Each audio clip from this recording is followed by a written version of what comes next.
Good morning, fourth years. Today we'll start the next topic in the high risk cases.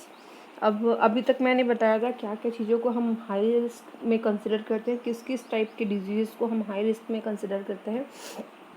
अब वो हर एक एक high risk cases को हम सेपरेटली डील करेंगे और सेपरेटली उसको पढ़ेंगे कि क्या होता है वो और उसके अंदर क्या क्या सिम्टम्स होते हैं और क्या क्या उसका मैनेजमेंट है। ओके, तो first is hyperemesis ग्रेविड्रम।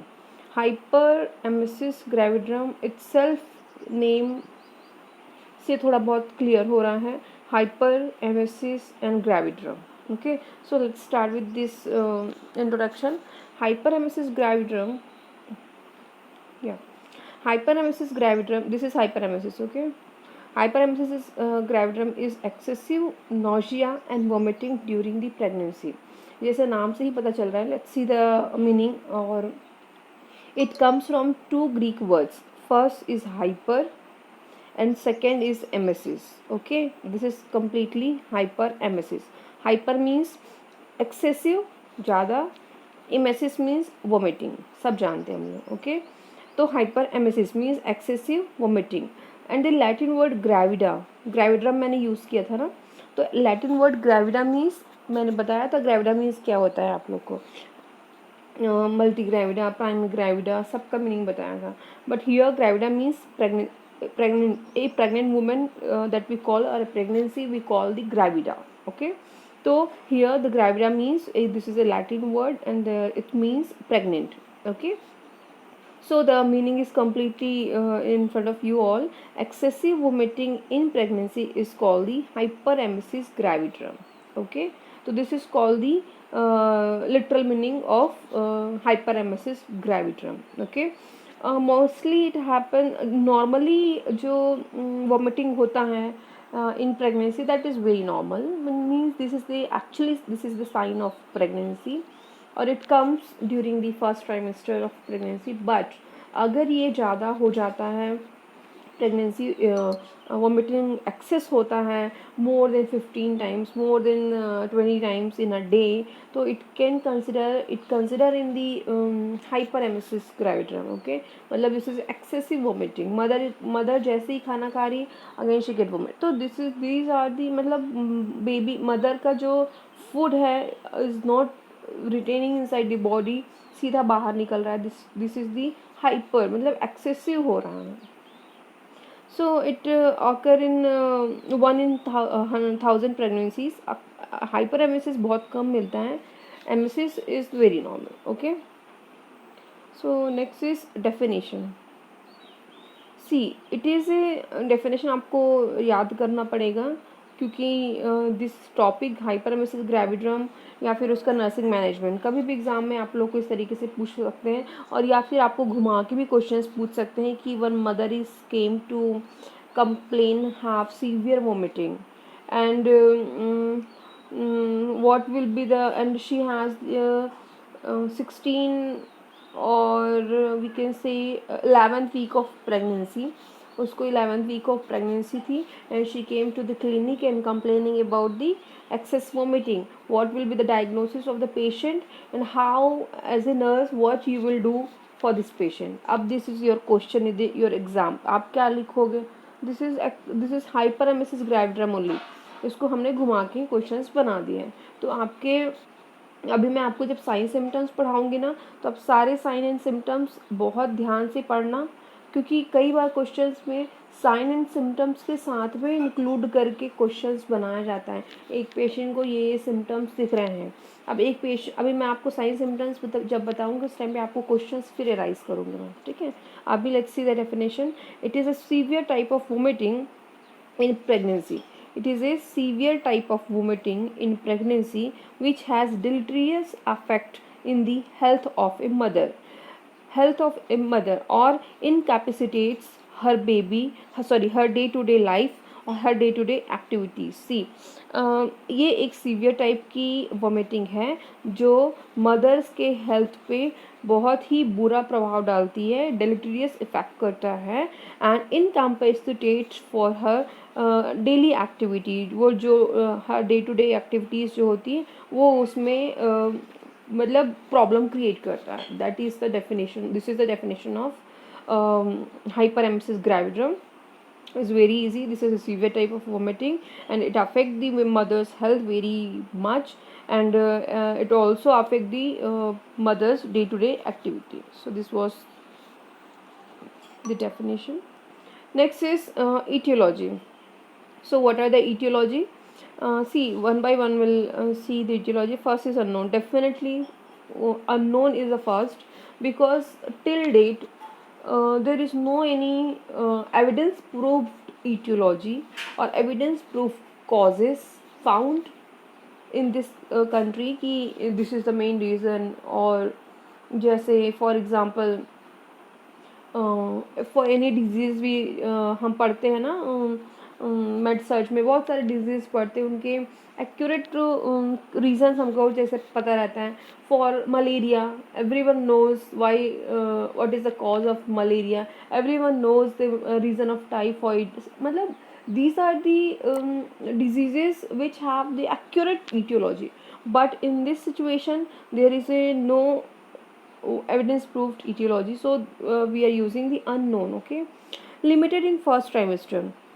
Yes, it is limited in first. It is found in the first trimester ज़्यादा.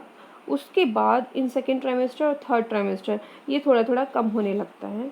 लेटर ऑन जैसी प्रेगनेंसी एडवांस होने लगता है, इसके इफ़ेक्ट्स हैं वो थोड़े कम होने लगते हैं. वोमिटिंग होती है, नॉशिया फील होता है, बट कंपेरेटिवली फर्स्ट ट्राइमेस्टर में ज़्यादा होता है. एंड द मेन रीज़न, ये सबसे नीचे लिखा है but I am teaching you in the first. the main reason for the vomiting, or you can say the sickness, morning sickness in the pregnant woman will occur because of the increased level of HCG. मैंने ये जब आप लोगों को physiological changes पढ़ा रही तब भी मैंने आपको बताया और फिर मैं रिपीट कर रही हूँ. This HCG hormone, this is human chorionogonadotropic hormone. This is the one which is responsible for the pregnancy, because when we test for our pregnancy confirmation, we go with the urine test, we go with the blood test. उसमें हम क्या देखते हैं? Only the hormone, that HCG. This HCG, when this HCG comes in the blood or in the urine, it confirm your pregnancy. Okay, so this is the one hormone. और भी hormones हैं, all the hormones like estrogen, progesterone, sex hormones, these all are responsible for the all the changes happening in the pregnancy. So there is a one most important hormone is called HCG in pregnancy. It is very responsible for this type of vomiting and other sicknesses or other changes of the physiological changes जो भी होता है. तो the major role of this hormone is HCG. Okay, तो this is the hormone which is responsible for the excessive vomiting. Because क्या होता है, first trimester में HCG का जो लेवल होता है वो बहुत इंक्रीज़ होता है. ठीक है, HCG का मैं ग्राफ पे बता चुकी हूँ आप लोग को. HCG का लेवल है वो फर्स्ट ट्राइमेस्टर में बहुत हाई होता है, सेकेंड ट्राइमेस्टर में वो थोड़ा सा कम होता है, और लास्ट ट्राइमेस्टर में उसकी जो क्वांटिटी है वो डिक्रीज़ होने लगती है. इसीलिए जो सिकनेस, जो मॉर्निंग सिकनेस, जो वोमिटिंग, वो हम जो देखते हैं वो फर्स्ट ट्राइमेस्टर में ज़्यादा मिलता है. सेकेंड ट्राइमेस्टर, थर्ड ट्राइमेस्टर तक वो थोड़ा डिक्रीज़ होने लगता है. थर्ड ट्राइमेस्टर में हमको और भी प्रॉब्लम्स दिखने लगती है. ये जो मॉर्निंग सिकनेस जो फर्स्ट ट्राइमेस्टर की प्रॉब्लम थी वो हमको सबसाइड होने लगती है. ठीक है, next is more common in first and unplanned pregnancy. More common in first pregnancy क्यों बोलते हैं? More common in first pregnancy also, and as अगर प्रीवियस प्रेगनेंसी में अगर मदर को हुआ है तो there is high risk to get again in the second pregnancy also. If there is a previous history of नहीं, if there is a history of mother or sister को हुआ है तो there is a chances of having the excessive vomiting to herself also. Okay, तो next is more common in first or unplanned pregnancy. What will happen in the unplanned or first pregnancy? Unplanned pregnancy means mother have no planning to have, and she, वो मैंने ये भी बताया था आप लोग को. अनप्लान प्रेगनेंसी में क्या होता है, mother just adjust herself और adopt herself to situation of pregnancy. वो बिना मन के प्रेगनेंसी अडॉप्ट कर लेती है. जब मैंने अडॉप्शन पढ़ाया था आपको बताया था ये चीज़ें.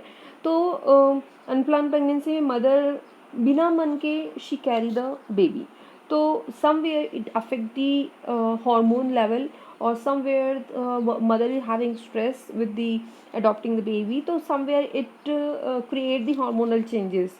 तो जैसे ही हार्मोनल चेंजेस होता है तो this is a quite a it मतलब थोड़ा बहुत परसेंटेज ये कंट्रीब्यूट करता है। You can say the high risk factor of this hyperemesis gravidarum. For hyperemesis gravidarum now onwards I'll use HG. Okay, तो HG जब बोलूँगी तो आप समझ जाना कि hyperemesis gravidarum थोड़ा सा लंदी है, इसलिए I'll use HG. More common in first, ज़्यादा common, every problem you will see the women will complain in the primi, मतलब प्राइमी मदर ही ज़्यादा कंप्लेन करेगी, because all the problems occur in the first pregnancy only, मतलब ज़्यादा होता है, second में भी होएगा, मल्टी प्रेग्नेंट वुमेन जो होती हैं, मल्टी ग्रेविडा जो वुमेन है उनमें भी दिखता है, बट प्राइमी में मदर्स में ज़्यादा प्रॉब्लम्स दिखती हैं. More prevalent in the hereditary form mole and multiple pregnancy.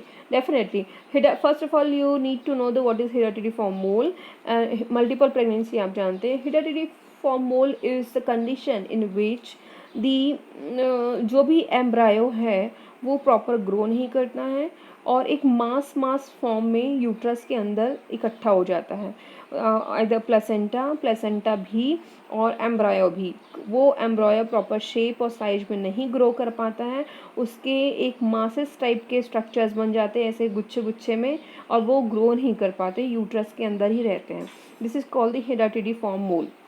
This is the abnormal condition जिसमें it comes in the first trimester में ही ये एबनॉर्मल कंडीशन दिखता है, बेबी ग्रो नहीं कर पाता है. Okay, and in the multiple pregnancy जब मोर देन वन बेबी है तो this is called the multiple pregnancy. तो इसमें भी mother is having two baby, you just imagine mother is having two baby and there is a some hormonal changes will occur, क्योंकि जब कोई चीज़ normal नहीं होती है तो there is a chances of having the hormonal changes. Okay, तो somewhere it affect the somewhere I am not telling the exact reason, exact etiology, but somewhere it contribute the hyperemesis gravidarum. Okay, next increase level of HCG, estrogen and progesterone, मैंने पहले ही बता दिया था. Infection of helicobacter pylori, this is one of the reason और etiology you can that contribute for the hyperemesis gravidarum. And next is vitamin deficiency and the decreased level of gastric mobility. जब gastric mobility थोड़ा कम हो जाता है तो vomiting start होता है. हम ये पहले शुरू से पढ़ते आ रहे हैं सेकेंड ईयर से. ठीक है, so this was all about the etiology, and next we'll see the symptoms, sign and symptoms. See, first in early situation, in early condition, mother did not feel, जैसे हमको जब नॉर्मली वोमिटिंग होता है तो हमको क्या होता है, हमको पहले दिन में ही इन नॉन प्रेग्नेंट स्टेट अगर हमको वोमिटिंग होता है, first day only we get the dehydration, tongue सूखने लगेगा हमारा, लिप्स ड्राई हो जाएंगे, यूरिन पास नहीं होगा. तो this all dehydration comes in non-pregnant state, but in the early stage in pregnant women, no evidence of dehydration, no evidence of starvation, कोई किसी भी प्रकार का ऐसा एविडेंस नहीं मिलता इन अर्ली कंडीशन. मैं बार बार फोकस कर रही हूँ early condition. Okay, in early condition कोई डिहाइड्रेशन मदर फील नहीं करती, कोई स्टार्वेशन फील नहीं होता है. ठीक है, but in the late condition, but in the late situation what will happen, mother will feel the dehydration. बाद जैसे जैसे वो मेसिस ग्रेविडम लेट होते जाते हैं और ज़्यादा आने लगता है वोमिटिंग, तो mother will feel the dehydration, mother will feel the starvation also. जब ये वोमिटिंग जब बहुत एक्सेसिव होने लगता है और बहुत लंबे समय तक होने लगता है तो mother will feel this type of dehydration and starvation. Okay, so let me, I think time हो गया है. We'll see all the symptoms and signs separately in the next slide.